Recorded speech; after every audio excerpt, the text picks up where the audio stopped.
Decisões judiciais amenizam o problema da falta de vagas em creches de Aparecida de Goiânia.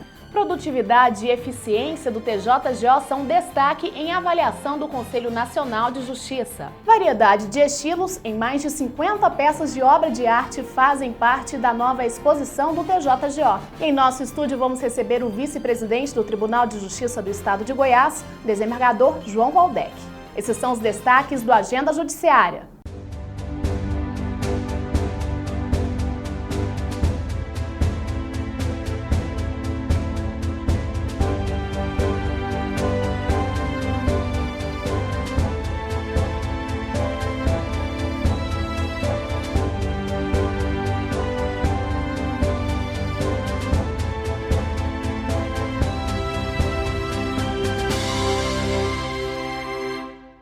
O Conselho Nacional de Justiça divulgou a 11ª edição do relatório Justiça em Números e o TJGO foi destaque em eficiência e produtividade. O relatório divulgado pelo Conselho Nacional de Justiça, o CNJ, mostrou que o Tribunal de Justiça do Estado de Goiás está entre os mais eficientes do Brasil em relação à produtividade.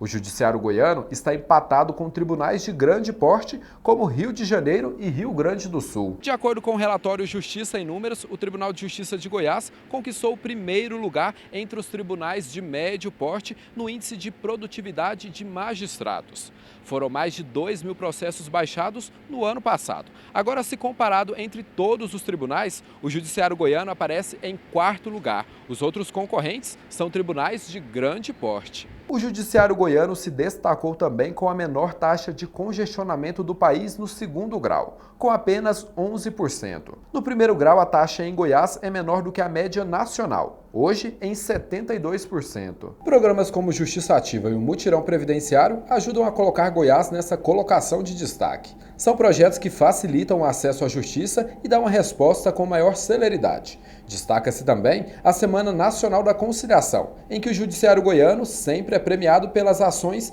e acordos realizados. Confira mais informações do Judiciário goiano no Giro de Notícias. Uma reunião com o presidente do TJGO, desembargador Leobino Valente Chaves, deu continuidade à primeira reunião de avaliação da estratégia da atual gestão, a chamada RAI. O objetivo é analisar e avaliar as metas do Plano de Gestão Estratégica. O TJGO atingiu em 4 meses 22,5% das metas estabelecidas pelo Planejamento Estratégico 2015-2020, que incluem meios para melhorar a celeridade, produtividade e o alcance social. A informação foi apresentada pelo secretário de Gestão Estratégica, Luiz Scartesini, que explicou ainda que o orçamento e as ações do Poder Judiciário goiano estão alinhados às diretrizes do Conselho Nacional de Justiça. O diretor do Foro da Comarca de Goiânia, juiz Wilson da Silva Dias, inaugurou juntamente com a secretária estadual da Fazenda, Ana Carla Abrão Costa, e o secretário de Segurança Pública e Administração Penitenciária, Joaquim Mesquita, a Contadoria Judicial Criminal em Goiânia. A unidade passa a funcionar no 5º andar do Fórum Desembargador Fenelon Teodoro Reis, o Fórum Criminal, localizado no Jardim Goiás. De acordo com Wilson Dias, a comarca de Goiânia contava apenas com uma contadoria, que fazia cálculos das varas criminais, cíveis e de fazendas públicas. E devido à alta demanda, foi criada a nova contadoria para cálculo das custas e multas estabelecidas nas sentenças criminais. 3 artistas e variedade de estilo em mais de 50 peças de obras de arte fazem parte da nova exposição do TJGO. Confira. Olhares que se encontram é o nome da mais recente exposição apresentada pelo Tribunal de Justiça do Estado de Goiás. 3 artistas participam da mostra que está aberta para todo o público no Espaço Cultural Goiandira do Couto. Nas mais de 50 peças exibidas, é possível notar a variedade de estilo dos artistas, com quadros a óleo, esculturas feitas de pedra-sabão e cerâmica. A artista plástica e advogada Carmelita Leite leva mais de um mês para produzir uma peça. O maior desafio é buscar a pedra, né, na natureza. Você encontra as margens do rio e tem que buscar na natureza uma forma assim de reciclar, né, também, né? Desconfigurando a figura humana, Denis Vilela pinta telas há mais de 20 anos. Com seu trabalho, ela pretende deixar que o visitante use a imaginação. Eu gosto muito de levar a arte onde tem gente, e isso é muito bom. Porque de repente você vai para um museu, as pessoas às vezes ficam mais, sente inibidos, é mais difícil de procurar. Aqui não, aqui o acesso é normal, né? E eles param, acham bonito os olhares que se encontram. É o olhar do público com o seu trabalho, essa é a proposta. A argila é a matéria-prima para Agoncílio Xavier. Para ele, esta é a oportunidade de mostrar ao público o seu trabalho, que começou ainda na década de 70. Surgiu da noite para o dia. Mal eu esperava, as coisas começaram a acontecer. Surgiu naturalmente. Quando eu sonhava em fazer trabalho. E do outro dia eu começava a fazer o trabalho.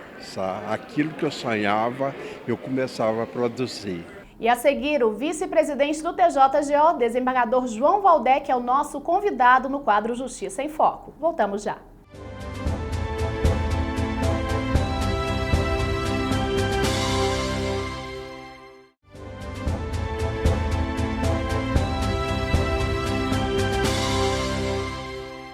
O programa Justiça Móvel de Trânsito recebe novos materiais de trabalho e prevê a implantação do serviço em mais 3 cidades do interior. Acompanhe. 40 coletes foram entregues para o coordenador do programa Justiça Móvel. 6 celulares também foram distribuídos.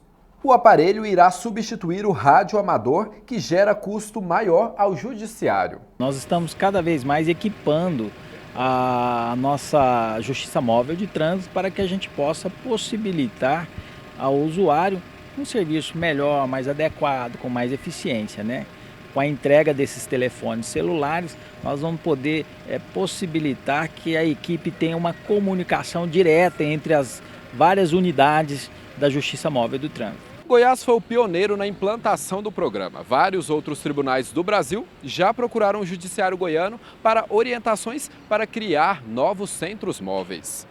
O Justiça Móvel está presente nas comarcas de Goiânia, Itumbiara e Anápolis. A expectativa é implantar em breve o serviço em Aparecida de Goiânia, Rio Verde, Jataí e Goianésia. Desde que foi criado no ano 2000, foram realizados mais de 64 mil atendimentos, com um total de 54 mil acordos, o que gera 84% de conciliação. Nós estamos recebendo esses coletes que vão nos trazer segurança no atendimento, uma identificação, certo? Então temos que agradecer ao Dr. Paulo César por essa aquisição junto ao programa Justiça Móvel de Trânsito. Fique agora com o quadro Justiça em Foco. O nosso convidado no quadro Justiça em Foco de hoje é o vice-presidente do TJGO, desembargador João Valdec. Desembargador, seja bem-vindo. Eu agradeço essa oportunidade que estão dando à vice-presidência, né? Porque houve dentro do Tribunal de Justiça, nessa gestão, nova administração, uma mudança de comportamento com referência à vice-presidência. É verdade, uma nova atribuição. Agora a vice-presidência é responsável por gerir os recursos constitucionais e repetitivos.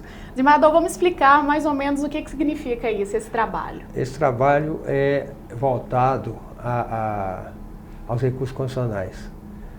Desembargador Leobini e eu, quando passadas as eleições para presidente e vice-presidente do tribunal, nós sentamos e conversamos uma modificação de dar uma função à vice-presidência.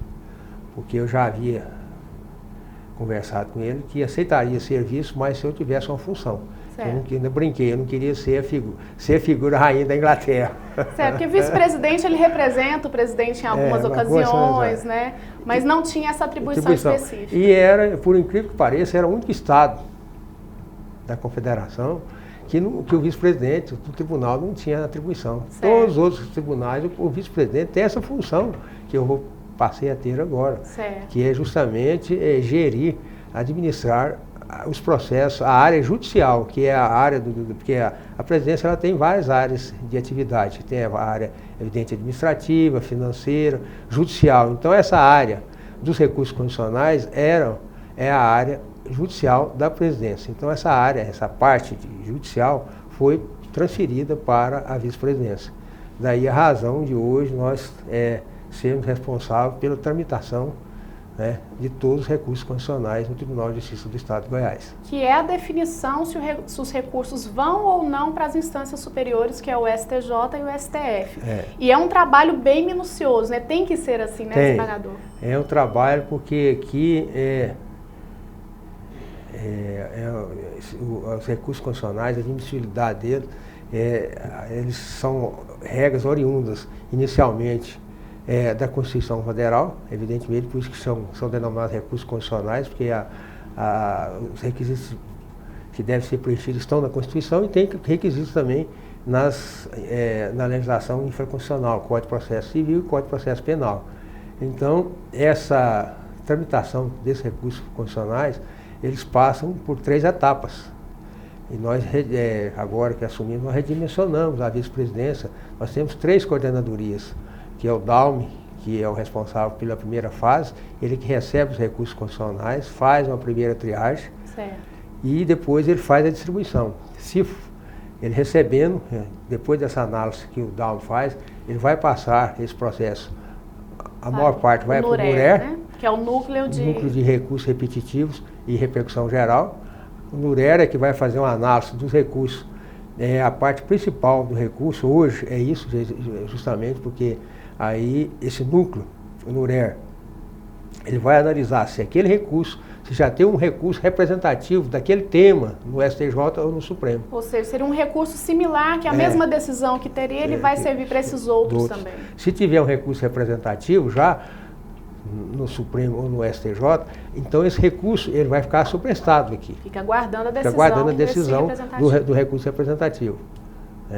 E porque esse recurso, depois desse recurso representativo, depois de julgados, eles se tornam um paradigma para todos os recursos que estão sobrestados.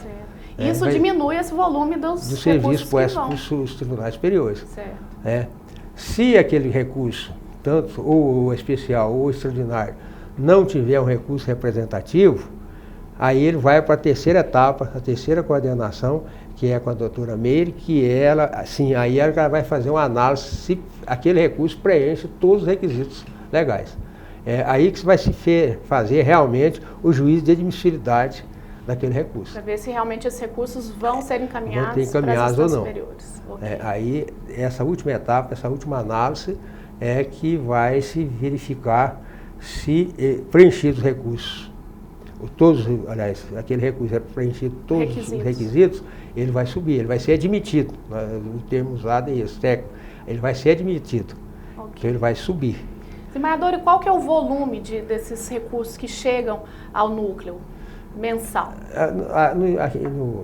Aqui no recurso constitucionais nós temos em média de 700 a 800 processos mês. Que começam nessa primeira etapa? Nessa é a primeira etapa. Quer dizer, então, são protocolados, né? São protocolados em média 700 a 800 recursos constitucionais por mês. Então, nós temos que ter, evidentemente, uma produção acima de 800. Nós temos que despachar. Queira ou não queira, nós temos que despachar no mínimo de 900 a 1.000 processos por mês. Porque se nós não alcançarmos essa cifra, evidentemente, se nós recebemos 700 e despachamos 600, vai criar um déficit de 100 processos mensais. Isso não pode acontecer. Claro. Então é um volume assim grande, porque além desse serviço, como eu disse, que tem chegado, né? Os processos estão chegando, tem que se analisar também os recursos que já foram julgados. Claro. Quer dizer, às vezes o Supremo, por exemplo, ou o Superior Tribunal de Justiça, julgam um recurso que é o representativo, então eles estavam aguardando, aqueles que estavam aguardando, depois de julgado, eles vão ver, aí nós vamos analisar se aquele julgamento é realmente, o processo que está sobressado aqui, é o mesmo tema desse que foi julgado lá. Então E nós temos um volume considerável desses que estão aguardando já, né? Inclusive tivemos uma mudança agora, né, desembargador? Trazendo esses processos lá do arquivo do bairro Jardim das Laranjeiras e trouxemos aqui para o TJGO, né? Aqui para o fórum. Porque foi questão logística, né? Porque esses processos estavam lá num bairro um pouco mais afastado e era difícil, porque esses processos, evidentemente, eles diariamente, uma boa parte, eles são manuseados diariamente. E a equipe está toda aqui, né? E a equipe está aqui. Então, nós construímos um salão aqui, uma sala aqui, trouxemos todos esses processos, justamente por questão de logística, para facilitar o nosso trabalho. E aqui também fizemos uma reorganização justamente para dar fluxo ao andamento desses processos. E chamamos até de mutirão, né? Porque pelo menos uns 1000 processos aí já estão catalogados, né?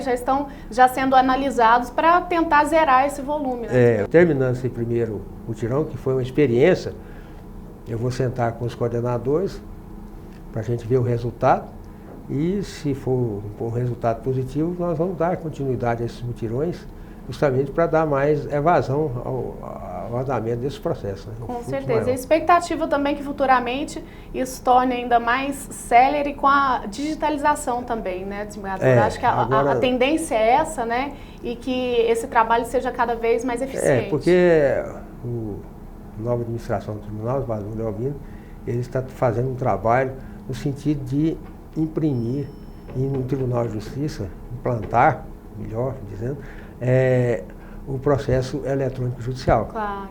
E implantando o processo, é uma prioridade do desembargador Leobino. Então, com a implantação do processo judicial eletrônico, quer dizer, até para os recursos constitucionais vai ser uma facilidade muito grande.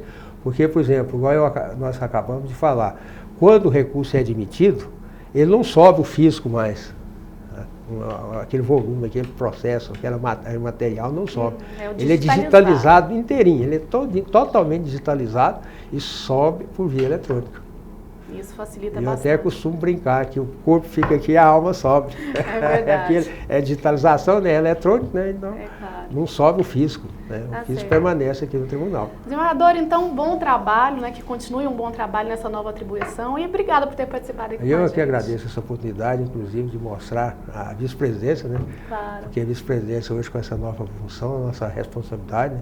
Nós temos muitos funcionários, uma equipe grande, evidente, porque um volume de serviço desse, a gente tem que ter vários auxiliares e, graças a Deus, também todos os auxiliares estão trabalhando, estão demonstrando que também entenderam a necessidade, a importância desse trabalho. Claro. Então, nós é que agradecemos, em meu nome, em nome da equipe, essa oportunidade de nós mostrarmos o nosso trabalho na vice-presidência. Tá ótimo. Esse foi o Justiça em Foco de hoje. Até o próximo. E no próximo bloco, decisões judiciais amenizam o problema da falta de vagas em creches de Aparecida de Goiânia.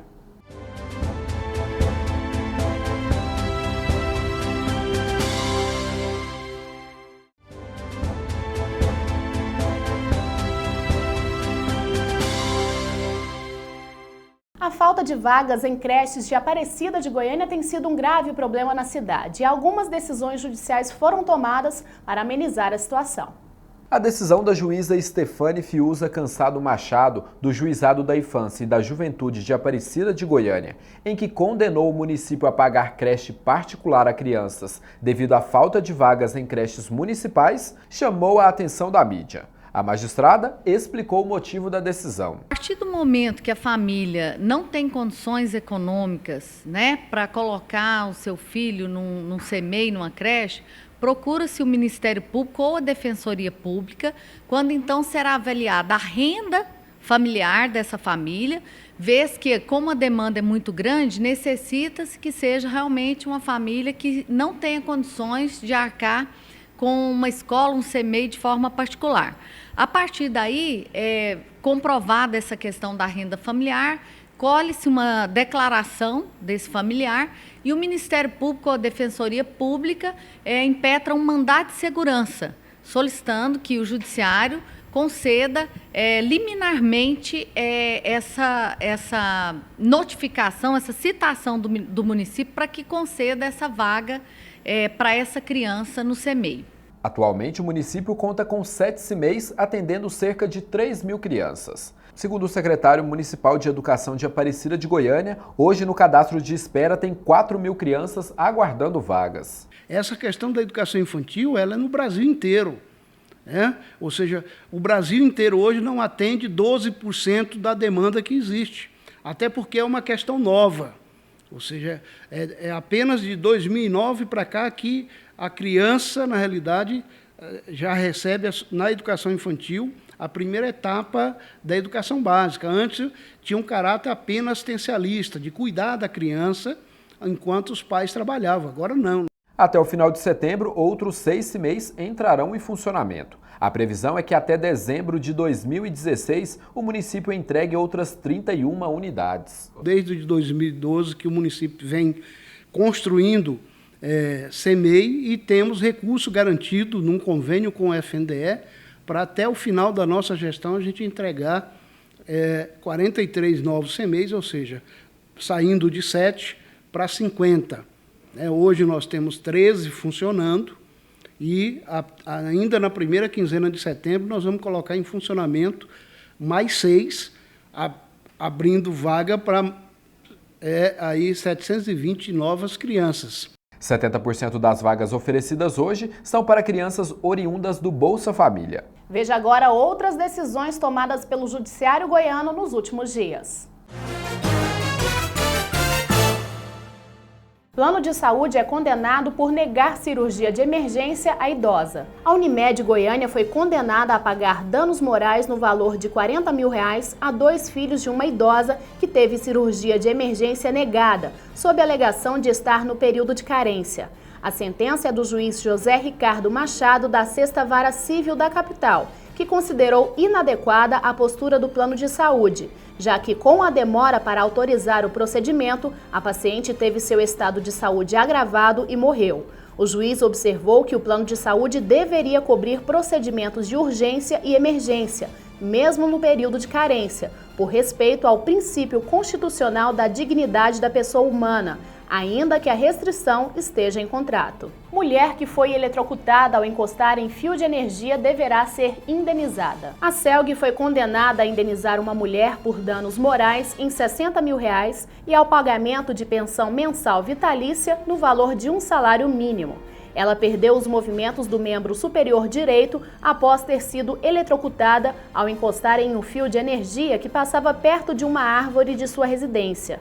A decisão é da 4ª Câmara Civil do TJGO, que por unanimidade seguiu o voto do relator, desembargador Carlos Escher, reformando parcialmente a sentença da 5ª Vara Civil de Goiânia. Servidor tem direito à licença para acompanhar tratamento de cônjuge.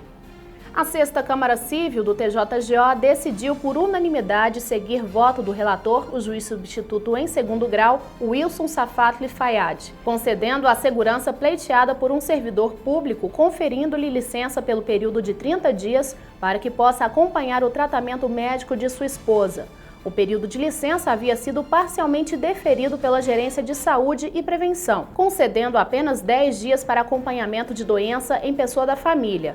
Daniel impetrou o mandado de segurança argumentando que o ato é ilegal, uma vez que inexiste qualquer disposição legal que restrinja a concessão da licença, tendo sido atendidos os requisitos do artigo 227 do Estatuto dos Funcionários Públicos Civis do Estado de Goiás.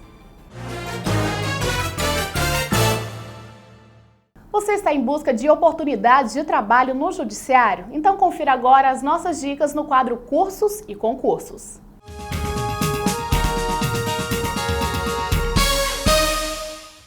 O Tribunal de Justiça de Sergipe tem concurso público aberto com 14 vagas de juiz substituto. As inscrições podem ser feitas até o dia 1º de outubro pelo site concursosfcc.com.br. O edital prevê um salário de R$ 26.125. O Tribunal de Justiça de Minas Gerais está com edital de processo seletivo aberto com 54 vagas para juízes leigos. As oportunidades são para atuar em juizados especiais das comarcas de Belo Horizonte e outras 44 cidades do interior.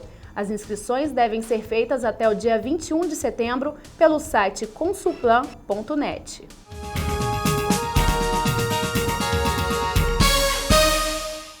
Veja a agenda do Judiciário Goiano para os próximos dias.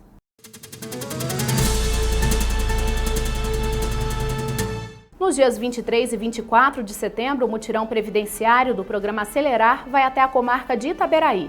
Nos dias 24 e 25 de setembro, o programa Justiça Ativa vai até a comarca de Aragarças. No dia 21 de setembro, às 8 horas da manhã, mais uma turma dará início ao curso do projeto Passo à Frente, no Fórum de Aparecida de Goiânia.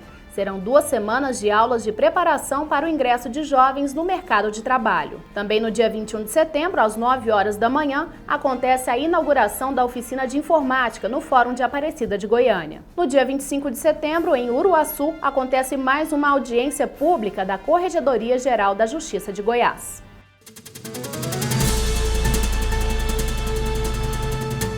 E fica por aqui mais uma edição do Agenda Judiciária. Uma ótima semana para você e até o próximo programa.